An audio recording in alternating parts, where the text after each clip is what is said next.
Assalamu alaikum wa rahmatullahi wa barakatuhu, and welcome to another episode of our exciting and fascinating series towards understanding Surah Yusuf. I am your host, Yasir Qadhi. In our last episode, we were talking about the interpretation of the dream of the king, and the fact that Yusuf alayhi salam gave them this interpretation, and this news now reaches the king back. Today's episode, inshaAllah ta'ala, will take up the story from the king finding out who is Yusuf and what is the story of Yusuf. Stay with us. لقد كان في قصصهم عبرة لأولي الألباب ما كان حديثا يفترى ولكن تصديق الذي بين يديه وتفصيل كل شيء وهدى ورحمة لقوم يؤمنون. Assalamu alaikum wa rahmatullahi wa barakatuhu. We were talking about the dream of the king that had been interpreted by the Prophet Yusuf alayhi salam. If you remember, the king had seen 7 fat, healthy cows being eaten by 7 thin cows.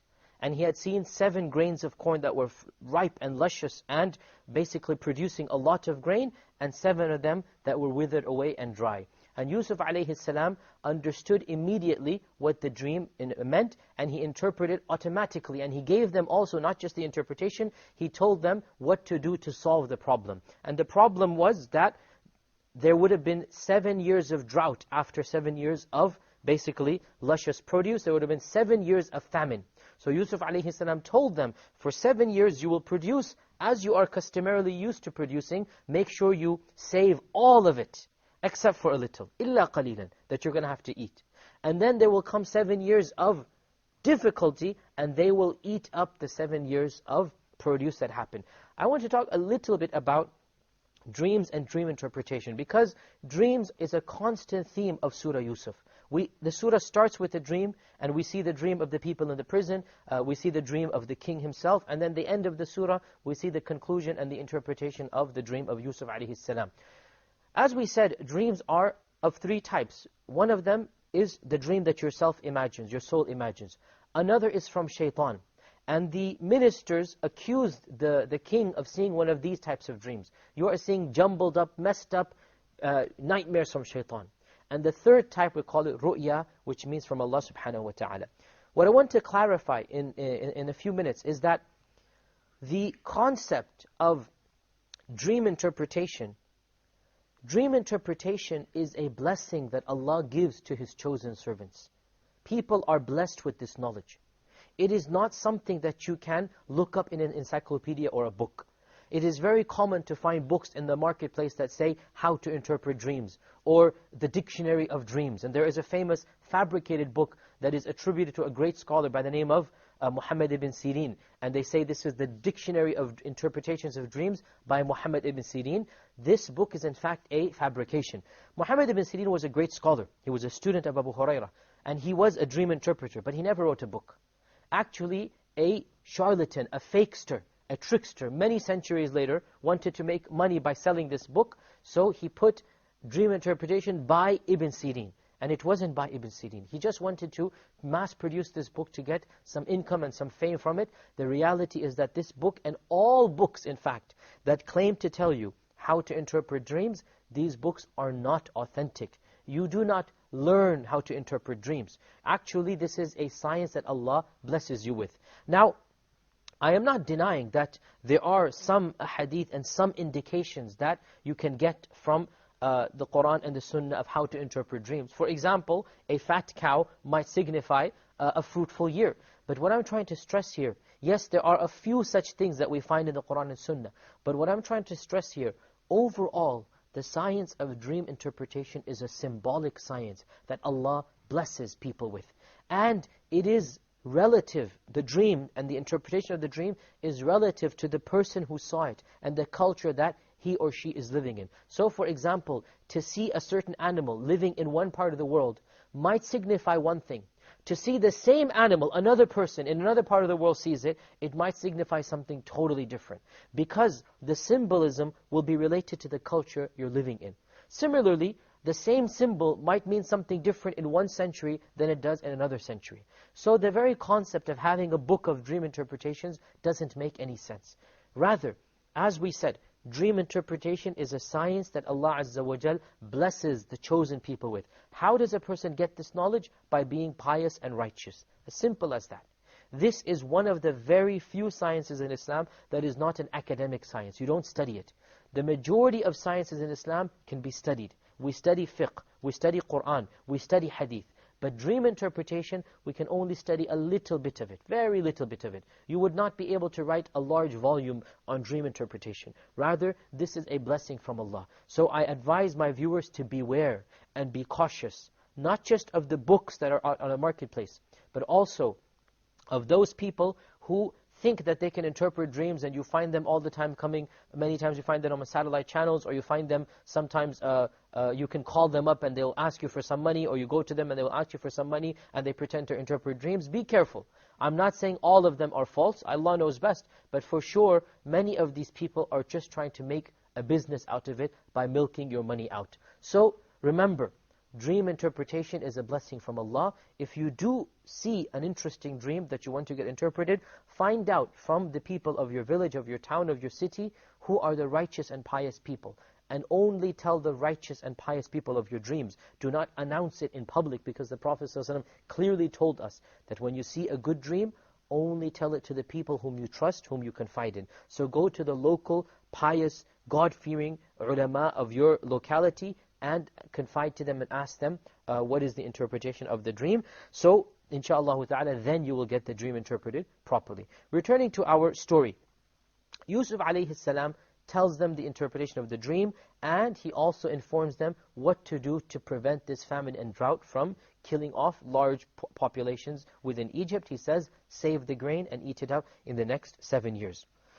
So when the messenger returned to the palace, and he informed them of what this dream meant, obviously the king asked him. Now the Qur'an doesn't say this, but it's understood from the context. And this is the beauty of the Qur'an, that these details which are not needed but are understood are not mentioned. So the king asked him, where did you get this interpretation from? Obviously you didn't know it, because if you knew it, you wouldn't have had to leave. Remember, the messenger asked for permission, Arsiluni, send me away. Had he had the knowledge himself, he would have told the dream right then and there. The fact that he needs to go away, and then he comes back and he tells them this is what the dream means, therefore the king understood that you didn't get this yourself, you must have gotten it for somebody. So he asked him, where did you get it from? The messenger said, there was this person in prison, in jail, he was the one who told me of the dream. So the king said, bring him to me. I want to speak to him directly. قال الملك ائتوني به فلما جاءه الرسول. The messenger comes from the king. Not the same person. Now the king's guards are coming. Now an elite force is coming to say, come out of jail, the king is calling you. Come now out of this prison. You have been locked up for almost a decade, and now you're going to be released not just to any house. We're going to take you straight to the palace of the king. So the messengers, the elite guard come to release Yusuf from the prison. Lo and behold, what does he say?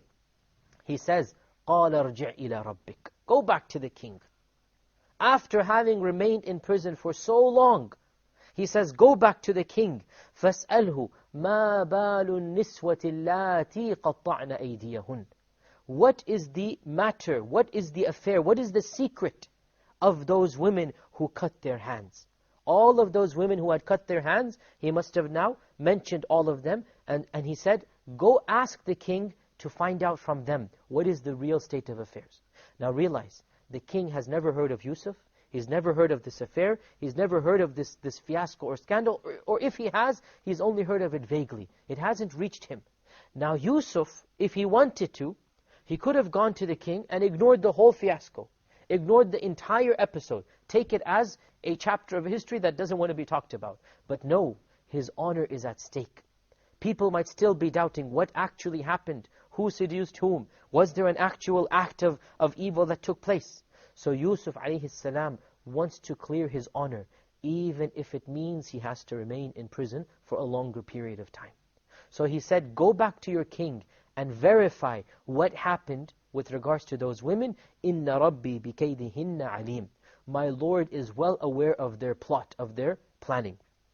Now, notice here, he doesn't mention the wife of Aziz specifically, even though she was the instigator of the plot, even though she is the main culprit. He doesn't mention her, he mentions the whole group of women.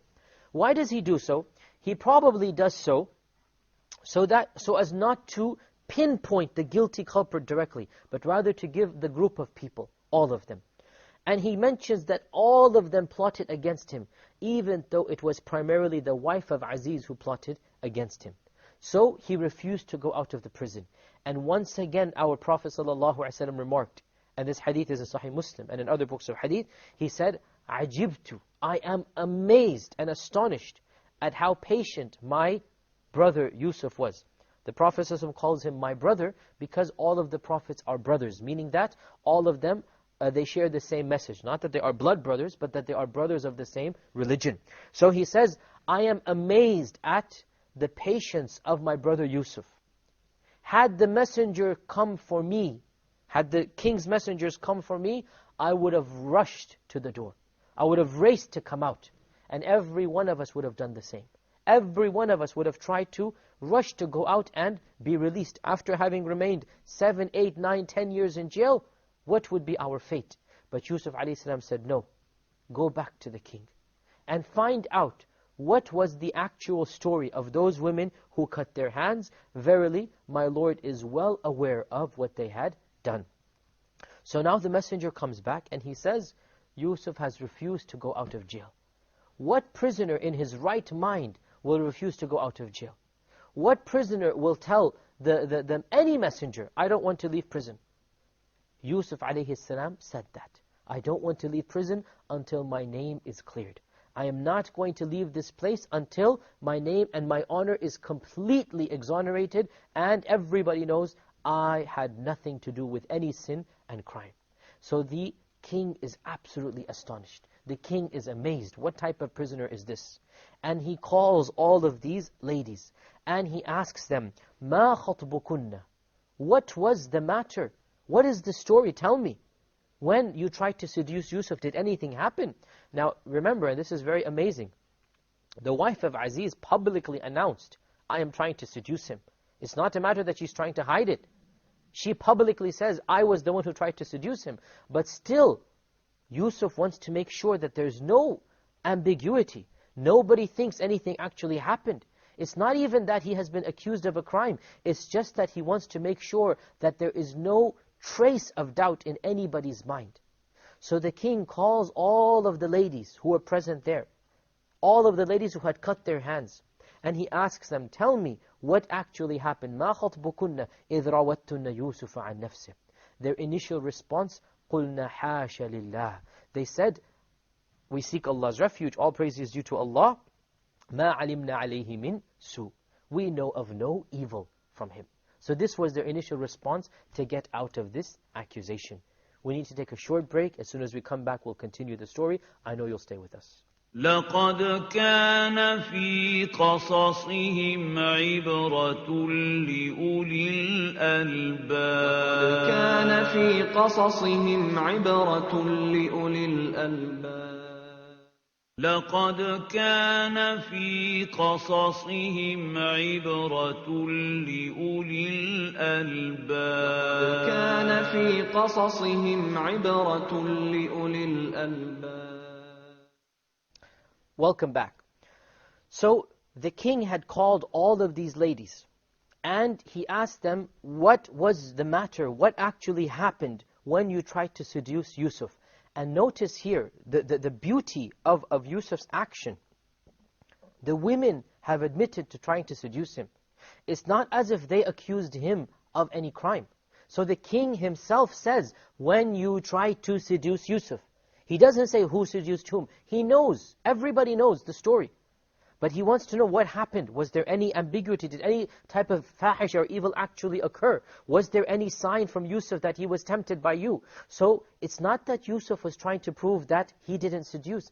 Yusuf is trying to prove his ultimate innocence. I wasn't even tempted. I was absolutely pure. Look at the character of this man. It was not even that he was charged with a crime.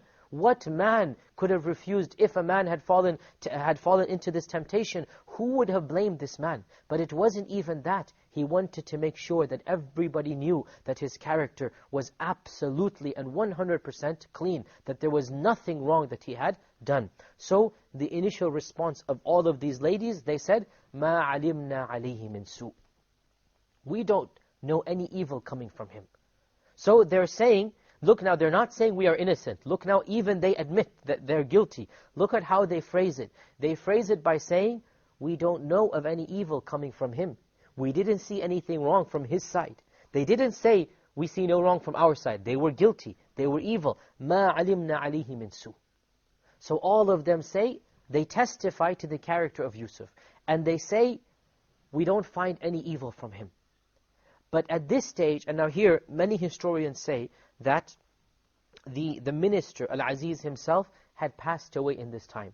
So the minister had now died, and so the wife of the minister now is a widow. She is now without a husband. This is, as I said, one interpretation. And here, of course, I mean, just a side point or a tangent, we have to realize that the details of the stories of the Qur'an that we obtain from sources outside the Qur'an, we have to be a little bit more careful about them. These details, we call them in Arabic Isra'iliyat, or stories that we get from Jewish and Christian narratives. Isra'iliyat, and we have to mention this because we've been talking quite a lot about other details.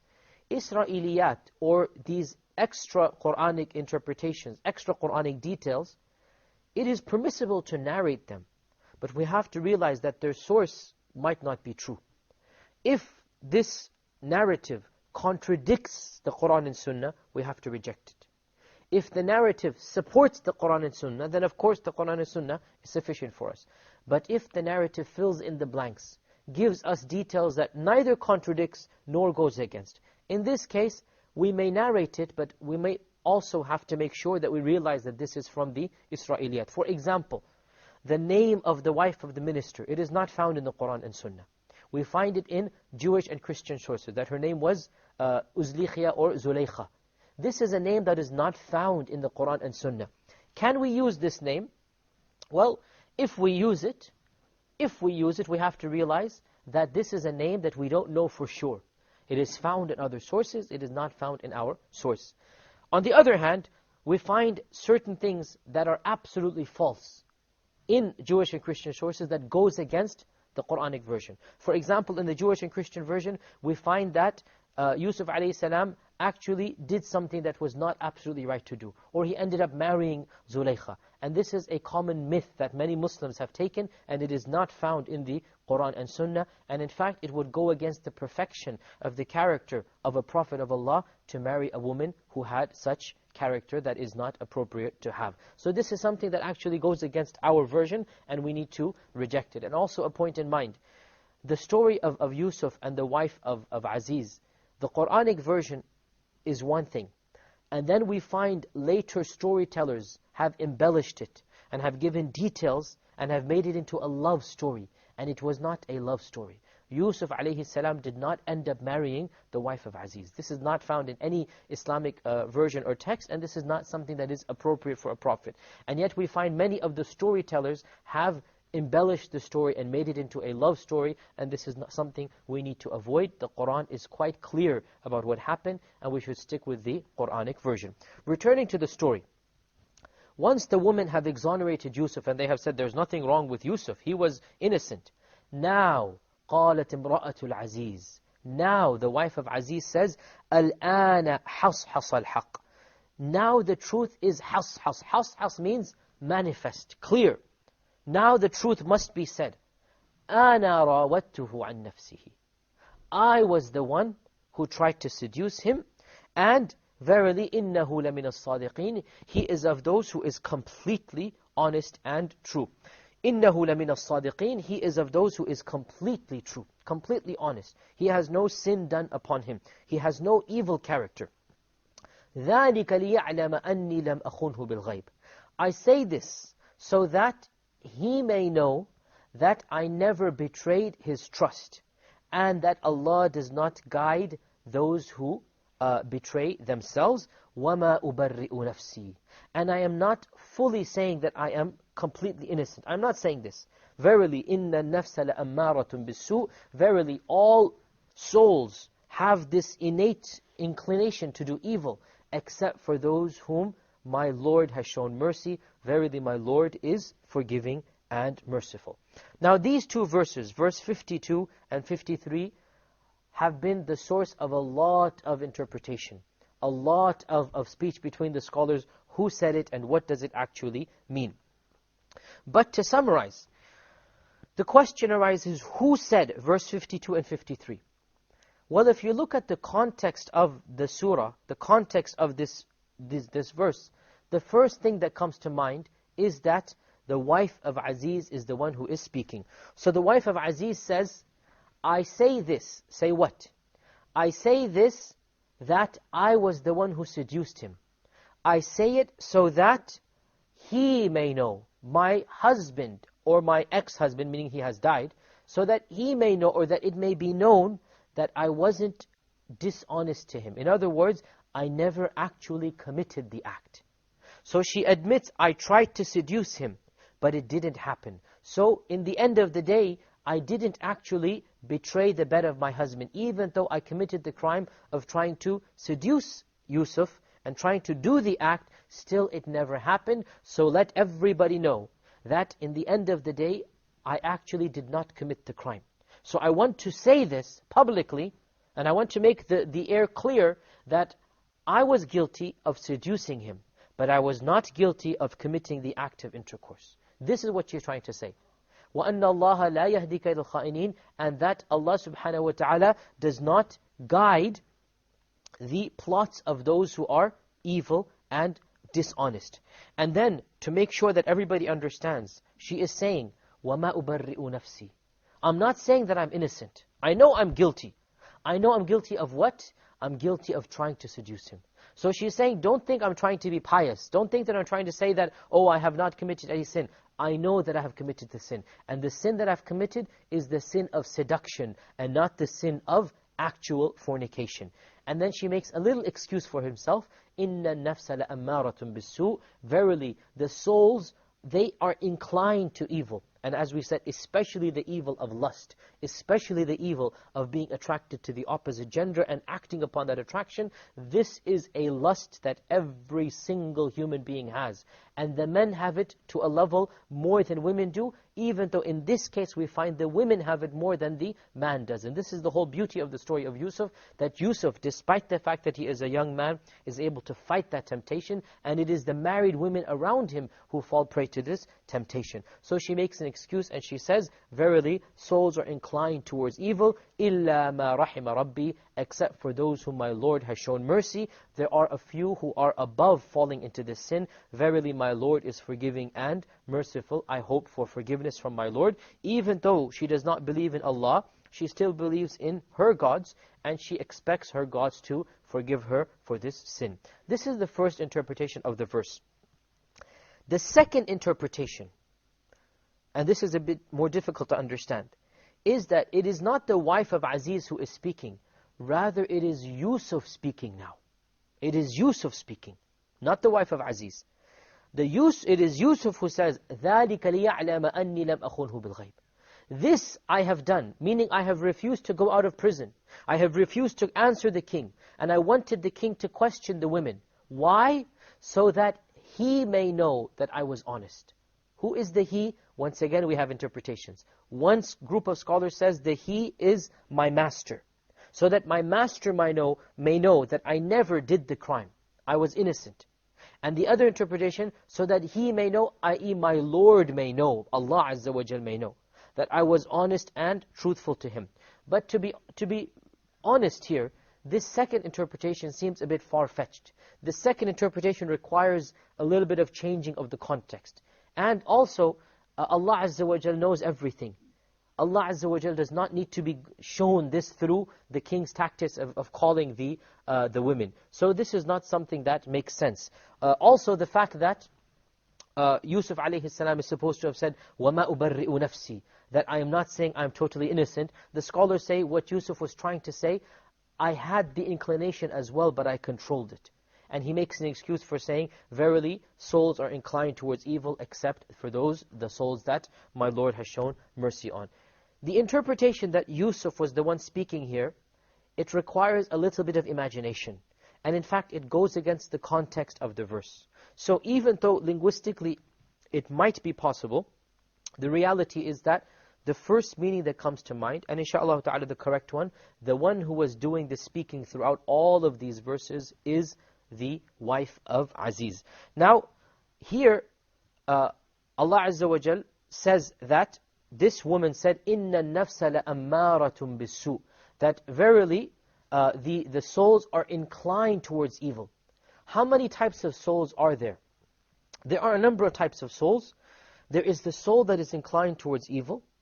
And then there is the nafs, that is al-mutma'inna, or the pious one.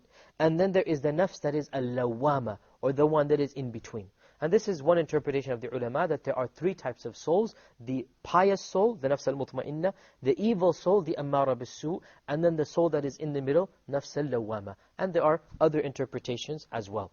This leads us to the conclusion of today's episode. Insha'Allah ta'ala, in our next episode, we will continue talking about the story of Yusuf and what happened between Yusuf and the king. Join us then. Until next time, Assalamu alaikum wa rahmatullahi wa barakatuh. لقد كان في قصصهم عبرة لأولي الألباب كان في قصصهم عبرة لأولي الألباب لقد كان في قصصهم عبرة لقد كان في قصصهم عبرة لأولي الألباب قصصهم عبرة لأولي الألباب